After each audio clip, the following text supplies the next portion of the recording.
Hi there, welcome to this Active IQ podcast. My name is Dane. I'm the Chief Medical Advisor for Active IQ. I'm a fitness professional, academic, and a consultant position in sport and exercise medicine.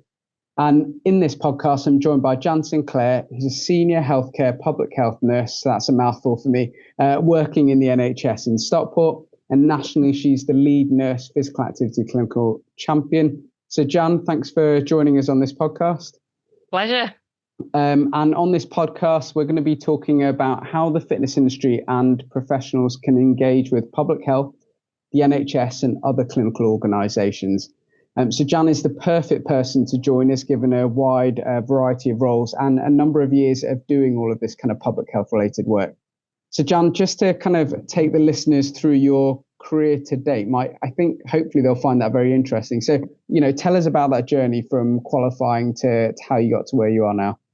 Thanks, Dave. Yeah, it covers quite a few years, so I'll try and make this nice and brief for everybody.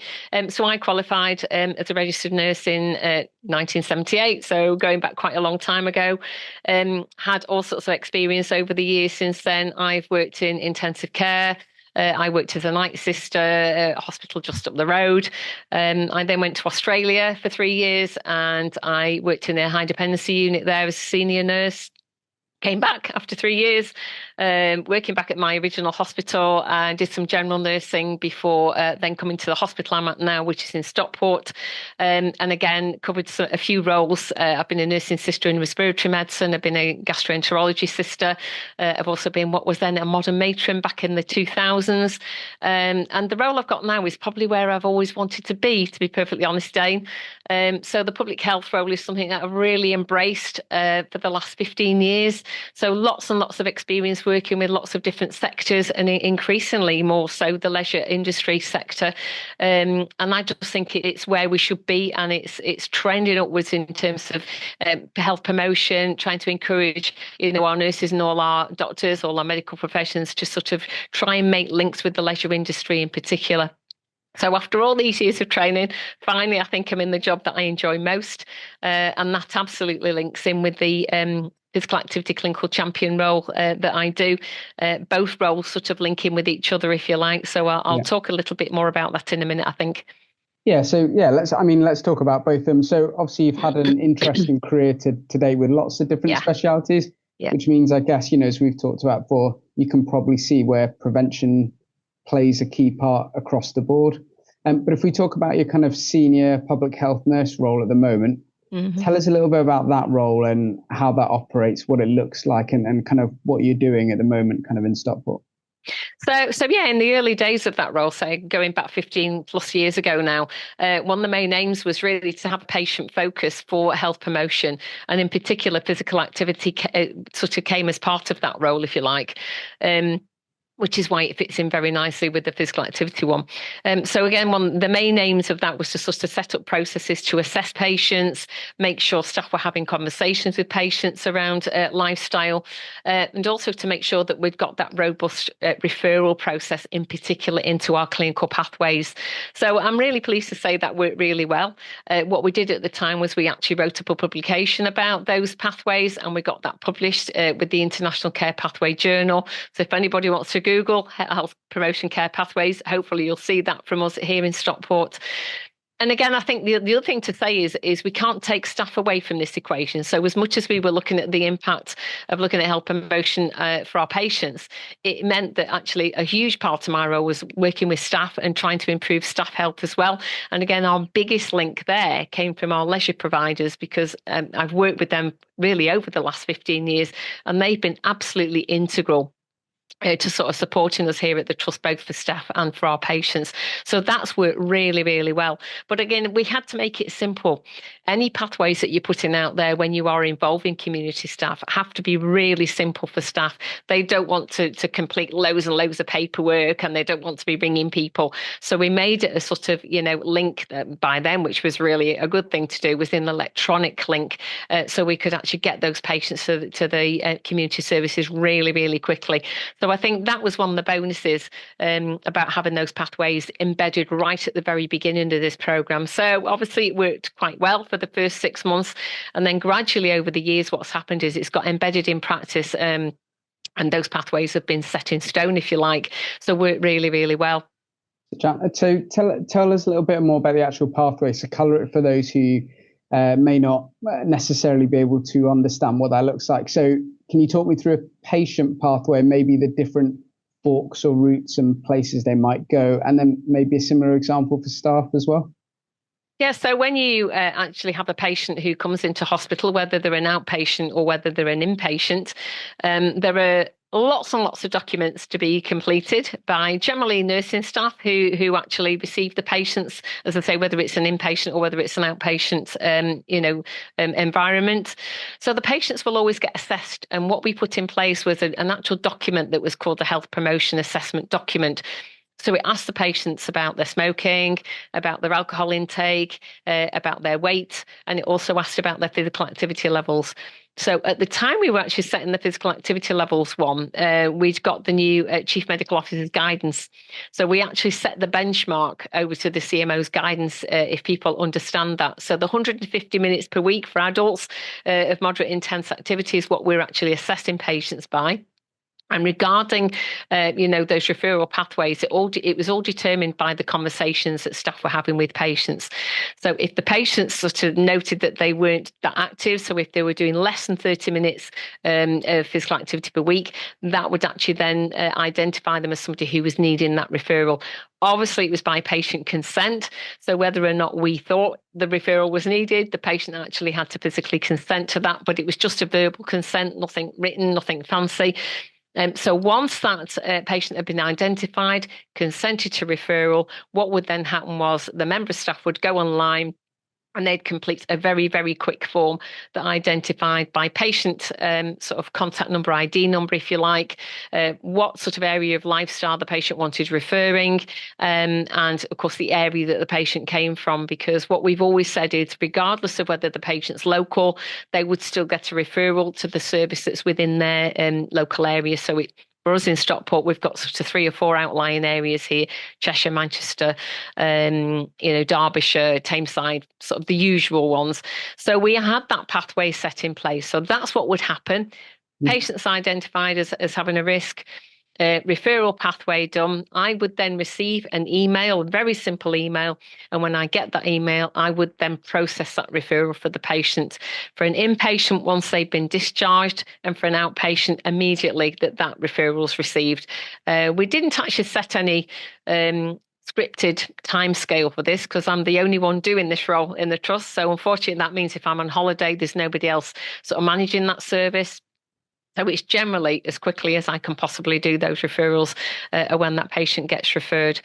Generally, there will be a referral ID that's sent back to me that indicates that patient has then been picked up with the service.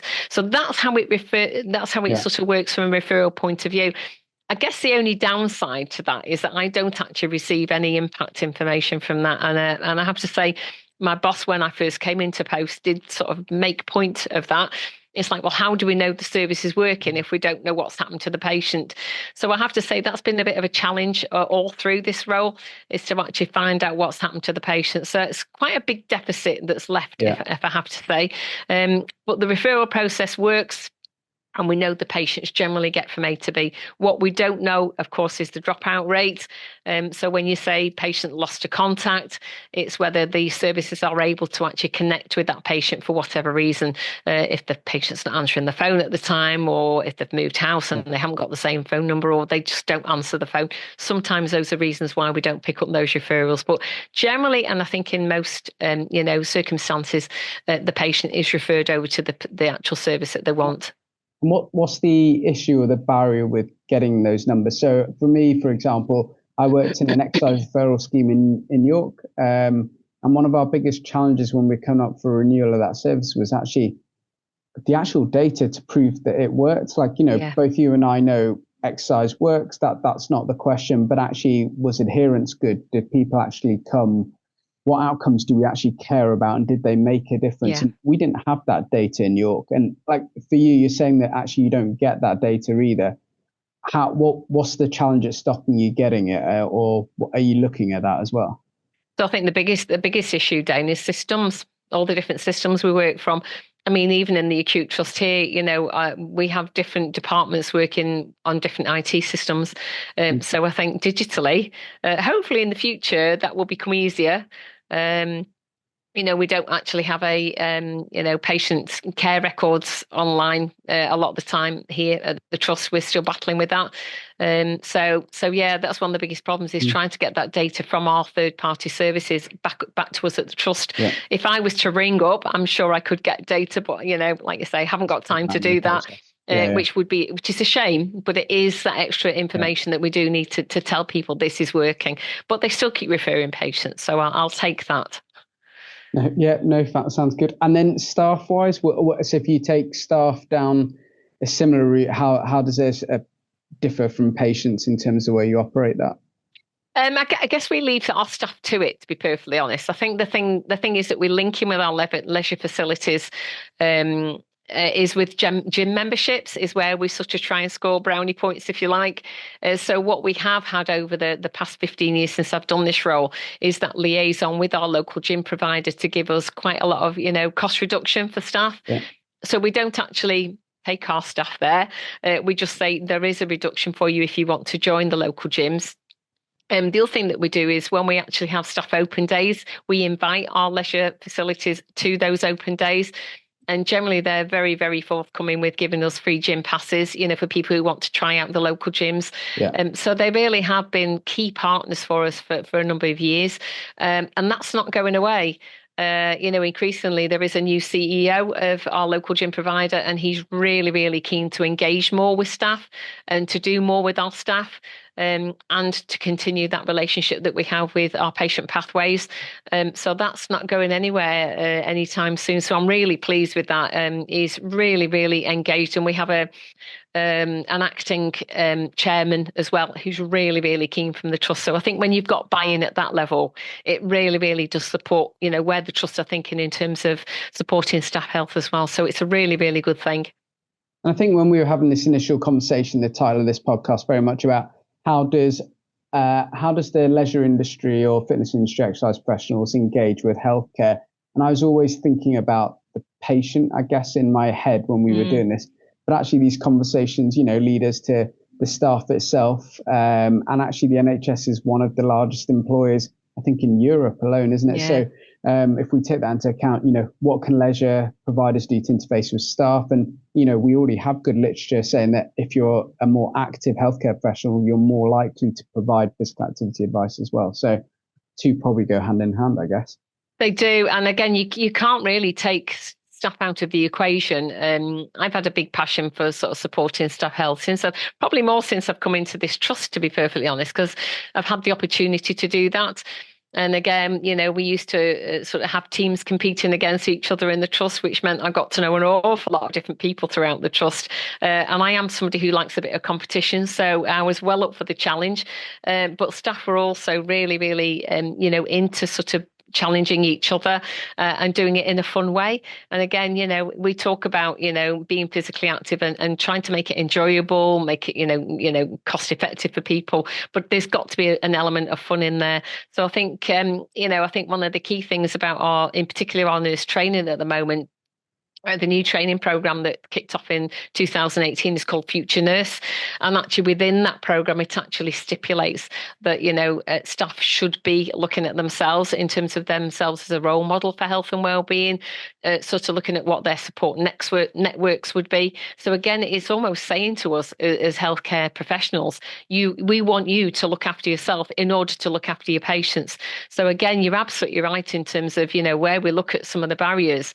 It might well be in that if people are not having the conversations as they're supposed to and they're not looking after themselves, then how is it that we can integrate that patient and engage them with other support networks if staff aren't really interested in it. So you're right, Dane.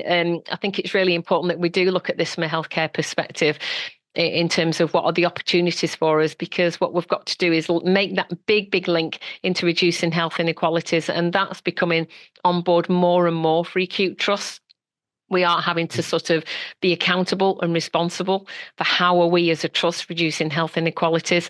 And I think the leisure industry is where they sort of will support us more and more in looking at the impact of what, how we're treating patients, if you like. And in particular, as you know, physical activity is one of the biggest gains that we've got. And if we can get our staff and our patients healthy, then it's a win-win situation, isn't it, for both?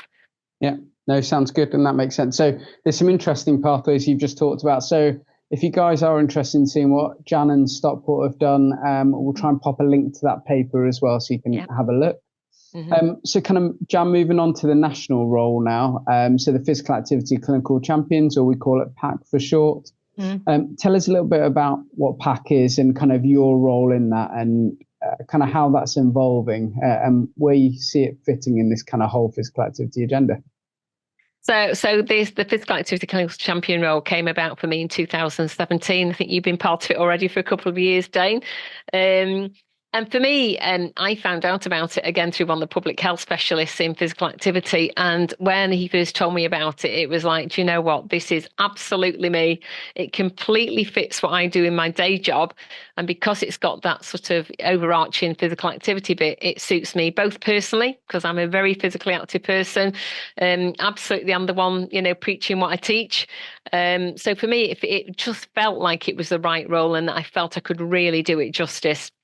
So as being one of the first cohorts of nurses who came on board with the programme, really, really passionate about doing the day job. Two key elements to that physical activity role. First of all, it was sort of about raising awareness of the value of physical activity in healthcare. When we looked at sort of, increasing the knowledge and increasing the confidence of our healthcare professionals to go out there and actually have those conversations and make that major impact because they've got opportunity. So two key things around that role, I think. Obviously, Dane, like you say, we've evolved, haven't we? I mean, in the nearly 8 years that I've been doing the role, it has changed, not only from the management of the programme, but I think the way that we're looking at it, because we need to make it sustainable in the future. So yeah, we've undergone many, many changes, but I think the key elements are still there. And I think for me, I still feel very, very passionate about the reason why I'm doing this role, because it fits perfectly in my whole ethos of, if people are not getting up and then they're not moving, then, it's going to make them poorly, and particularly people who've got long-term conditions. And this is a population, of course, who we're really interested in, those people who are, have got long-term conditions. So I think it's still really, a key thing to have that role. I think it can only get bigger and better. And I think the way we need to think about integrating this role is to have more professionals doing this role. And in sort of what we're now trialing, of course, in the programme currently is place-based physical activity champions. And I think that's where we're going to win more. There's only so many of us who are doing the universal PAC role, and we are spread very, very thinly. And I think the more we look at sort of concentrating champions in areas where there is deprivation and where we know they're going to have that win-win impact, I think that's where we're going to gain momentum with that clinical champion. In case anyone has not understood any of the kind of key points of PAC or not come across it. So as Jan said, PAC is a national programme. It's been around since, I think 2014 was a pilot, 2015 we started. So it's an education role. We teach physical activity education around long-term conditions to healthcare professionals. So that's doctors, physios, nurses, other allied healthcare professionals. So the broad kind of NHS groups, as it were. And generally it's delivered by someone who is also a clinician. Teaching their peers. So essentially means they understand the problems and the challenges and kind of relate and have a good discussion and teaching session, not just the theory. And so, yeah, this is nearly 10 years now of running this program. So initially it was GPs, then Jan was part of the first cohort of nurses. It was the Burdett Trust, wasn't it? Yes, it was. 2017. Yeah. So that started nurses off, and then the allied healthcare professionals, including physios, joined us after that. So it's had quite a nice growth. As Jan says, we now have some place-based people. So these people almost doing the champion teaching role, but in their employed area. So they know their area well. Jan has the perks of almost doing a bit of a hybrid in the way you operate, don't you? So that is kind of nice. But I think, is it fair to say our biggest challenges from 10 years ago or 8 years ago was trying to get healthcare professionals to even think physical activity is part of their job. Yeah. Have you noticed that shift and change, and what do you think's caused it? Yeah, I think people are thinking more about, what are the benefits of being more physically active, linking that to actually the clinical conditions that they see on the ward. I think we've still got a bit of a long way to go, Dane, to be perfectly honest. I think that's the link that people don't always think about.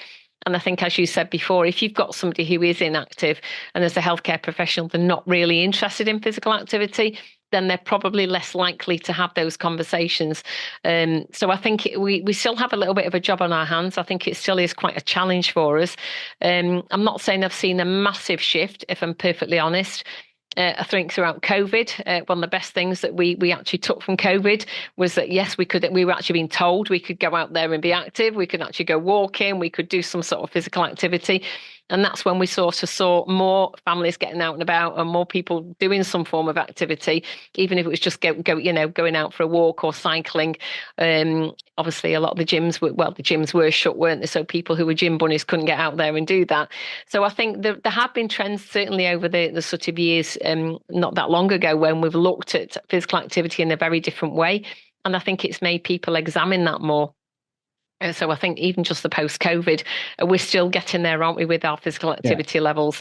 So yeah, not massive changes, I have to say, but I think the health inequality agenda sort of more climbing to a priority now in this country, and particularly when we look at it through the new NHS plan that's coming out in terms of prevention.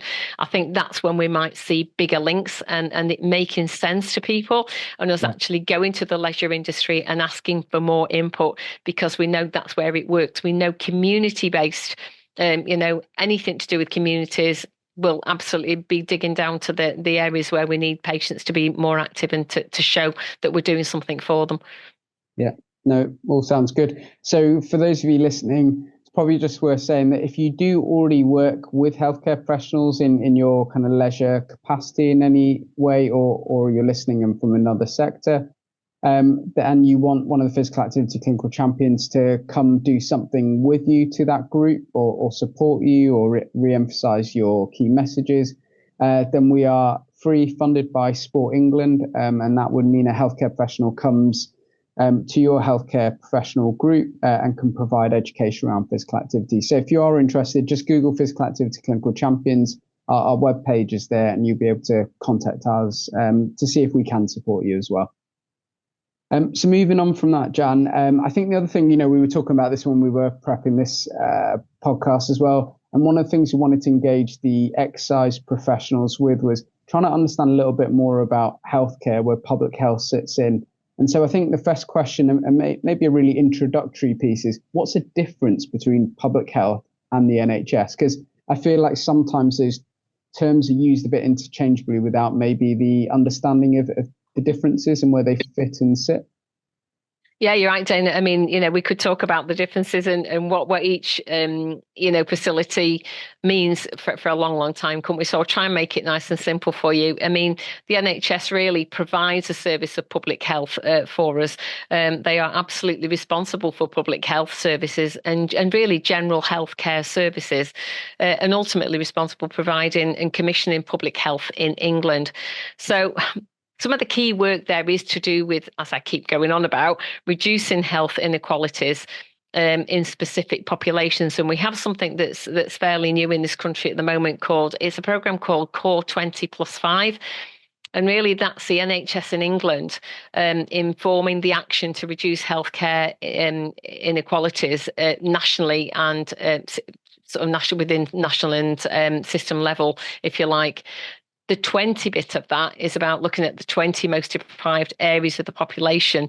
And it's how can we actually delve right down into those populations and have some impact and make those people, look at their health and lifestyle a little bit more and try and get them more healthier. They're the population that we really, really need to dig down to.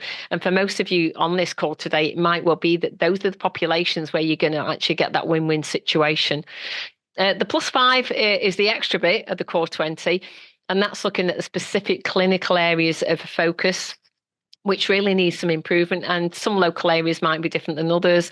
But for instance, we look at sort of special mental health special mental health, issues, diseases, maternity health, people with chronic respiratory disease, sort of early cancer diagnosis, people who've got high blood pressure. Those are the sort of key 5 elements of that core 20+5 that are really are on the radar for public health, if you like. So the NHS work hand in hand with public health. So they commission services, we look at specific populations, and we look at how we're going to work together in order to have that high impact, if you like, on those certain populations. So it's not that we work sort of extremely within a deficit. We work very, very close together. So me being in the public health sector here at the moment, working in acute trust, and that's quite a unique place to be. And I think for the future, Dane, we need to have more of me, to be perfectly honest, because I think increasingly, as much as the 10-year plan going forward says we need to move, from a sickness to a prevention service, we also want to get quite a lot of services out in community, because I think certainly at the moment, what we are finding is acute services are absolutely overwhelmed with people who actually quite clearly, when they come into the emergency department, should be out there. They shouldn't be in hospital. They should be nursed and looked after in community. So I see sort of services certainly going hand in hand with each other, us working more and more with community people like yourselves who are on the call today. And as I say, we call ourselves in acute trust anchor institutions. And an anchor institution means that we're absolutely pivotal to being central to a lot of the services that are out there in communities. And what that anchor institution title means is that there is an expectation that we will be partnership working, we'll work collaboratively with you in communities to sort of give our patients those services that they really need to give them the biggest impact on their health. So, the whole ethos of us being as an acute trust working with and in partnership with people like yourselves is absolutely out there, and it's for the taking, really. So very much so, it's about partnership working. So public health and the NHS very much hand in hand together, I think, Dane, is what we can say from this. You might have seen my lights go off. We have sensed it. So don't move quick enough, then they're done. I think taking your point around public health, because public health got moved out of that NHS framework, didn't it, into was essentially a civil service job outside of the NHS. So your kind of role that has a public health element to it in an acute trust isn't a common role, as you said. Yeah. So I do find that interesting. And I think the other point you made is that actually these acute trusts working as kind of anchors. And if we are going down that route, what I know that a lot of the colleagues on the call will say around the fitness industry is the fitness industry will turn around and say, we really, really want to work with healthcare. Like that, but we don't know how to engage or how to approach. And I appreciate it's very different in every area. But what would your kind of advice be, I guess, around that in terms of where would you start if you were an exercise or a fitness organization? Yeah, again, for me, it was very, very easy because, say, having worked with the leisure industry here since the outset of this role, it was almost like I had to look at who do I go to. So it was almost like they didn't come to me, I went to them. But I think if you're putting the shoe on the other foot, I think if you haven't got a trust who've got a public health department, I think it's go to public health in community. The councils are usually where public health sits. And a lot of public health institutions have a direct link in to acute trusts. For instance, we have in Stockport what's called One Use Stockport, and there's a health and care board that goes from public health at the council and also includes people from the acute trust. So there's a direct link in from council to trust, and I think you'll find that in most areas actually, Dane. But I think the other thing to say is, I think increasingly, the leisure industry has that high expectation of going to find who to seek out. So again, when I had Stockport County partnership coming to me, they were very, very interested in how we can link our patients to them in community, as well as look at sort of who in the trust do they need to contact. And it was only when they came to me actually that I actually found out the guy had gone to our chairman, he'd gone to the cancer care coordinator, he'd been around the whole trust, he'd been to the business operations manager. So don't think for 1 minute that there's one way of just going in. It's like find anybody you can in an acute trust and just go for it. So there are so many different links of where I think community services can support patients. So it's not only from just me in public health, because you might not find anybody in public health in an acute trust, but there will be certainly people who have got links from public health in community who will work directly with trusts. But absolutely go to the chairman, go to the chief nurse, go to the medical officer, whoever it might be, because I really will be surprised if they're not interested in picking up community groups. You have an awful lot of third-party funding as well, which obviously anything that comes free in trusts is always grasped at. So yeah, don't think there's any one person. I think there's a different selection of who you could go to in an acute trust, definitely. And if we're talking about, so obviously we talked about public health and NHS to some extent, but if we talk about other organisations that the exercise industry or exercise professionals should be trying to engage with or be aware of as well, what are the other organisations or things going on that you think actually people on the call need to be hearing about? What would you say the top couple are? So again, the active partnerships are a really key one. And again, you mentioned that in relation to the physical activity clinical champions training, Dane. But the active partnerships are, I mean, we work with like 43 of them, I think it is, across England at the moment. And every area will have an active partnership. Some of you might be already part of that. But they are absolutely key to actually getting our patients referred in. So those referral pathways are very much integral to how the patient gets from the hospital bed to community, if you like. So I think those active partnerships are definitely integral to this. The other thing I mentioned to you before was about the third parties. So again, I link in with sort of just people in the third sector in community who come to me and actually want to have their services linked in with the likes of, say, if you were part of a cardiac rehab program. Once a patient engages in that cardiac rehab program, it's almost like when that program's ended, what happens next? And again, there are people coming to me and saying, well, actually, we've got a facility. One in particular is just for women. A women's gym in Stockport who said, we'd really, really like to be part of what patients are offered when they've actually finished with the hospital. Can we actually engage with you and get part of that programme? So again, that's just an example of another party actually coming to us. And again, they also link in with the public health in the council as well. I absolutely see them at meetings I go to. So again, third parties absolutely welcomed as part of that patient pathway. So any sort of industry that's offering physical activity is more than welcome to sort of tell us what you're offering. Yoga is another big one. And again, we actually integrated with Stockport County Partnership to get a yoga instructor and come and do just a yoga session as a one-off, really, to see how it went. But we think we can definitely engage with that third party again in future to get more sessions for patients in hospital.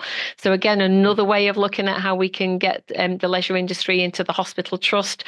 Again, there is a third-party provider who comes into our mental health trust, which is sort of an added bit extra onto Stockport here. And they come and do Tai Chi, and I think they do boxing sessions on the ward.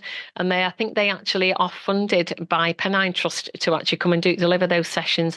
So lots and lots of different ways that the leisure industry can sort of, participate within acute trusts. Okay. That sounds interesting. It sounds like there's been a few things you've tried, and it's, getting to a model of sustainability around some of that. Yeah, definitely. Funding is always the big issue, as you can imagine, Dane. If we've got no money to do these things, where can we get money from? And again, we have a trust charity, and it has been before now that we could go through the trust charity, as long as we can rationalise why we need the service and who it's for. If it's for patients, it's usually a win-win situation. So generally, a lot of outside funding can provide our patients with these services. And most trusts do have a trust charity, don't they? So I think so. Yes. Okay. Yeah. All right. So kind of moving on, we've talked a little bit about all the different ways people could work together, from healthcare to the exercise industry. For an exercise professional listening to this, what do you see as the opportunities with engaging with healthcare in the future, or now that already exists for them? So I think it's a really important thing that we need to sort of try and integrate into care pathways, into clinical pathways. Again, we've gone through all the whys and the wherefores, haven't we? And who the connections might be, how you actually integrate into a trust. But I think trying to get something embedded in clinical practice has always been quite a challenge for us at the hospital. Again, when we looked at those barriers, some of the things that come up all the time are that healthcare professionals will say they haven't got time to talk to people about physical activity. They haven't got the motivation. The patients aren't really bought into it. So I think all these are sort of things that we can sort of latch onto from a sort of, community point of view and say, well, actually, you guys have got the time to do this. You've got the motivation. You can probably support us by coming into hospitals. And we have actually done that as well before now. We've actually asked our leisure providers to come in and look at patient pathways with us. And I think when you talk about partnership working and collaboration, it has to be with the partners. It's not us saying, oh, yeah, we need A, B, and C. Can you provide it? I think it's working with people to come up with a model that's sort of, a collaborative model, if you like, because it's got to work for both of us. It's how do we get patients to those pathways, and how can we engage our partners in a really positive way. So as I said to you before, we've already got the ear from our chairman at the trust, and we've also got the ear of the CEO in our leisure facility. And I think just matching those people up together has been a really powerful change, both for patients and for staff. And I think in terms of the future, what's it going to look like for us? It can only get better and better because we've got the two most important people around the table talking about staff health and talking about patient health. And it's how can we take that forward? So I think that's what you've got to get on board. And the point you make there is interesting because you've done it a slightly different way. Because a lot of the time it's the exercise or leisure provider going, how can we work with you? But not necessarily always knowing the problems that trust or healthcare group is trying to solve. And vice versa, you got the healthcare group potentially designing pathways, but without getting input from those who you might say are the exercise experts, as it were, on the other side. To give an example, I think I might have told you this before, but I've been running a training provider for about 15 years now. So we're called Core Fitness Education, so we're based up north. And one of our students has just taken a job with Leeds Trust, and she is an exercise professional, but she is employed by the physio department. But her role is around it's a more strength and conditioning exercise prescription role. So it's less about being the physio's assistant and more about doing kind of maintenance or improvement around sarcopenia and some of the other things. And but again, that was a N=1. It felt like a very unique role, and it was trying to understand what's around there. And actually, does your trust employ anyone from those kind of backgrounds that you've heard of or seen elsewhere? We don't, but it actually just got me thinking, Dane, when you were talking about actually having somebody coming into the hospital to do those sorts of things, apart from the fact we use them in the mental health trust, and they are actually already embedded within the clinical the pathways here. What we've done with our leisure industry is actually use them for staff. So we actually still have a Tai Chi session for staff here. And that's been going for quite a long time. We used to have a Zumba session for staff. And again, these were, reduced cost sessions for staff where staff actually were in the trust. So we always held these sessions actually within the trust environment, which made it very, very easy for people to get to. So again, any opportunity the leisure industry has got to go in a trust and support staff, with exercise, physical activity type sessions like Tai Chi, Zumba, yoga, Pilates, they'll be snapped up, absolutely snapped up. And again, get a bit of a cost reduction going on there. All the things around, litigation insurance are usually covered when people have got the qualifications. But again, this was our local gym provider, and say we go back a long, long way now to have them support us at the trust. But that's certainly what we've done for staff before now. Yeah, sounds good.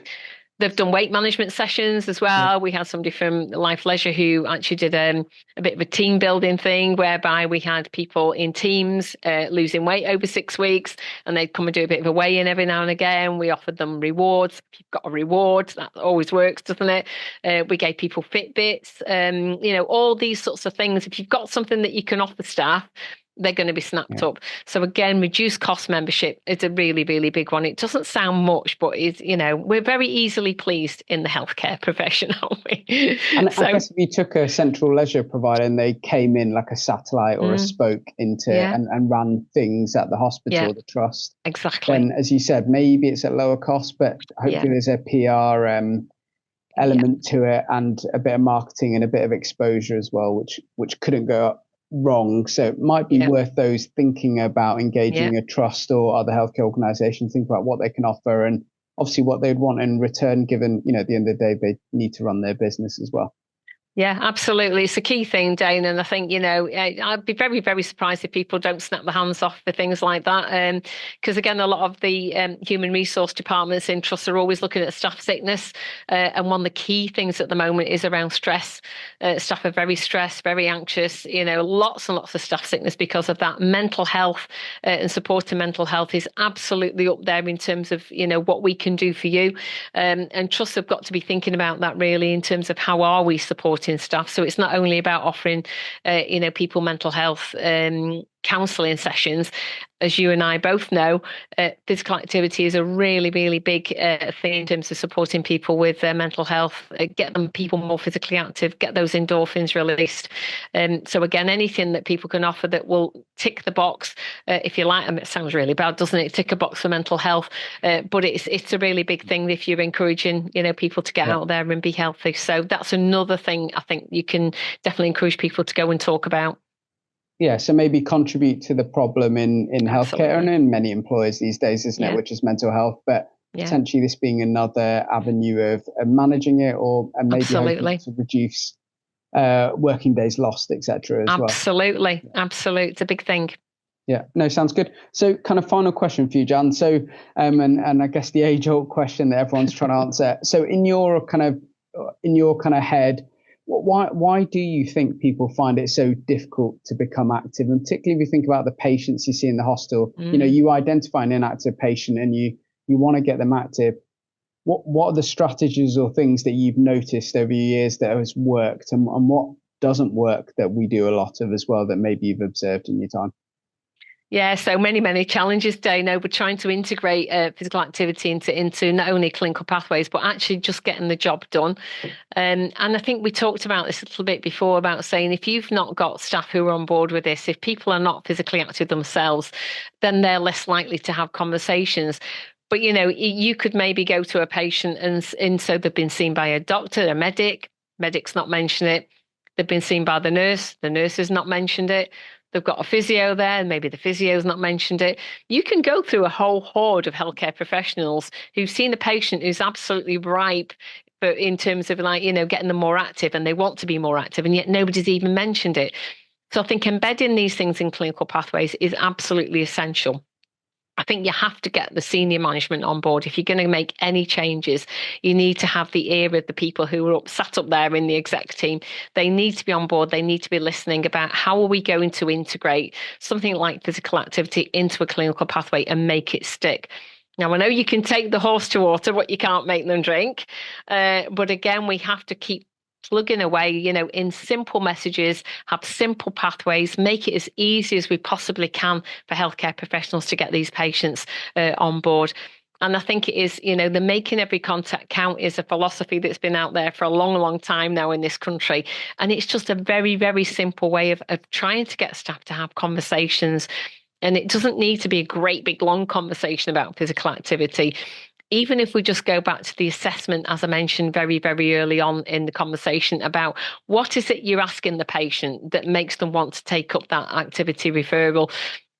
And if we set the benchmark as the chief medical officer's guidance, we know there's a lot of people not going to be doing 150 minutes of that, getting your breathing going, getting your pulse rate racing, getting all red in the face. A lot of people are never going to be reaching that standard. So we have to try and, nudge people to be doing something. And as, we say that a lot of the infographic stuff at the moment will say, just do some, a little bit more is even better. Just those simple words that we can say to patients. So it's trying to encourage staff to have very simple conversations.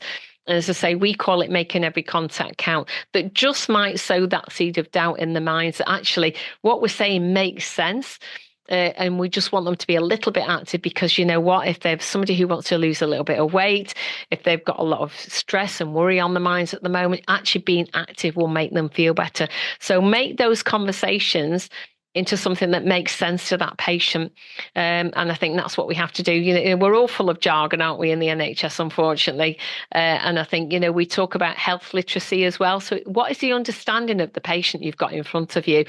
And it has to be that very, very simple question, assessment, make it understandable, but actually have something that you're going to offer the patient at the end of it. I think a lot of healthcare staff get very muddied, don't they, in terms of the water that they have in their heads about, well, what is the referral process? Who am I referring to? Don't worry about that. Just send that referral to Jan Sinclair and she'll sort it all out for you. So I think just simple pathways, simple conversations, it's just simple words of sort of, you know, encouragement to patients is what we're talking about here. And we're not talking about, sorry, gym providers. We're not just talking about, you know, people joining the gym. We're trying to get people active so they can live their lives in a very positive way. You know, just those simple activities like getting out, going for a walk, doing the housework, doing the gardening, just simple messages is what we're trying to encourage staff to do. So it's trying to make it nice and easy and simple for them. Yeah. No, so to kind of summarize that really, so one of the things you said is getting good buy-in, you know, because you need senior leadership bought in to getting a good clinical pathway. You then need a really simple, straightforward process that isn't going to confuse staff who've got multiple jobs and hats on. And as you said, it's they're making every contact count. This is just one step, and hopefully the patient is hearing it from hopefully multiple places. Yeah, absolutely. So no, thanks, Jan. And so, it's a pleasure. You know, we've covered a little bit about difference between public health and NHS. We've talked a bit about different organisations to engage with, and particularly you mentioned active partnerships. We also mentioned the core 20+5 documents. It's definitely worth a look at. We've then moved on and talked a little bit about the active partnerships. We also mentioned, or we're going to mention, the RCGP active practice. So what we'll do is we'll signpost you to have a look at that if you haven't seen the Royal College of GPs active practices. And then we talked a little bit about opportunities between the leisure sector and the healthcare sector. And I think Jan's got across quite a lot of different ideas and points. So hopefully you found that stimulating and helpful. And as I think Jan pointed out earlier, different places do things differently. And as you know from previous podcasts, that's the challenge of healthcare for us. So hopefully these stimulate ideas and possibilities. But I guess the next steps, if you are a leisure provider or an exercise professional, is how do you engage with the healthcare sector? How are you going to do that? And what doors are you going to try and knock on and open? But we hope this was helpful. And we hope whatever you do, you make an impact to lots and lots of patients. So thank you very much for your time. And thanks, Jan, for yours. It's my pleasure. Thank you.